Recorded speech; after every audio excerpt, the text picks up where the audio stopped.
Hello and welcome to Medical Dialogues. I'm Anshika Mishra. Here's what I bring to you from the world of medicine. How meat consumption affects mortality risk among frail. A recent study published in the Journal of Nutrition, Health and Aging explored how meat consumption influences the risk of death in frail population. Frailty, a clinical syndrome affecting almost 10% of the elderly, undermines their ability to handle stress. Nutrition plays a key role in frailty development, with protein supplements often used to boost strength and physical function in frail older adults. Meat as a food category includes red meat, fish and poultry. Rich in protein and micronutrients, meat is important for building and maintaining muscle strength, enhancing physical strength, and minimizing the incidence of malnutrition in the elderly. Although meat is rich in protein source, its impact on health of frail individuals remain under research. In the study, around 20,000 participants with a mean age of 58 years were enrolled. About 38% and 12% ate red meat and processed meat respectively. Higher processed meat consumption, particularly more than 4 times a week, increased all-cause mortality by 20% and deaths from cardiovascular disease by 25%. Are you also aspiring to excel in medical journalism and delve into the intricacies of health and medical reporting?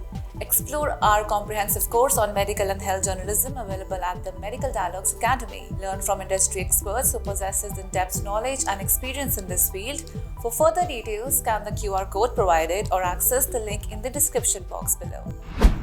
High blood pressure may begin in childhood, find study. A new research to be presented at this year's European Congress on Obesity from 12 to 15 May suggested that children and teenagers living with overweight or obesity are more likely to have high blood pressure as adults, suggesting the processes behind the condition could begin as early as childhood. Hypertension is a major global health concern affecting 1.28 billion adults aged 30 to 79 years worldwide.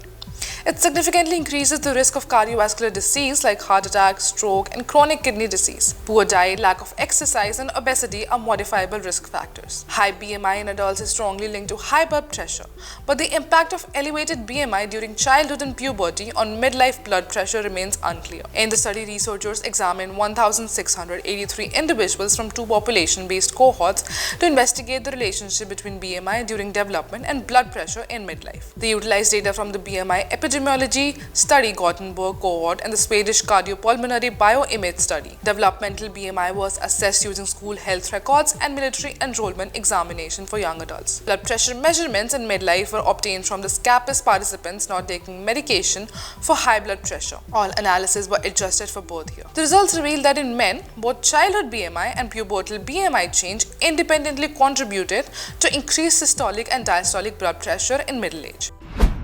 Is TB infection associated with increased cancer risk? A population-wide observational study to be presented at this year's European Congress in Clinical Microbiology and Infectious Disease showed an association between tuberculosis and cancer, with those with current or previous TB more likely to have a diagnosis of a variety of cancer including lung, blood, gynecological and colorectal cancer. Despite a successful cure for TB being possible, complications can occur at various anatomical sites due to structural or vascular damage, metabolic abnormalities and host inflammatory response. These complications may include an increased risk of cancer, which may be influenced by host tissue and DNA damage, and interruptions of normal gene repair processes and growth factors present in the blood. In the study, the authors investigated the association between cancer incidence and TB compared with the general population. In the study, researchers analyzed data from the 72,542 TB patients and matched controls from South Korea's National Health Insurance Service National Health Information Database. TB patients identified by disease codes or treatment were compared to control matched for various factors. The study investigated cancer incidence post-TB diagnosis and identified associated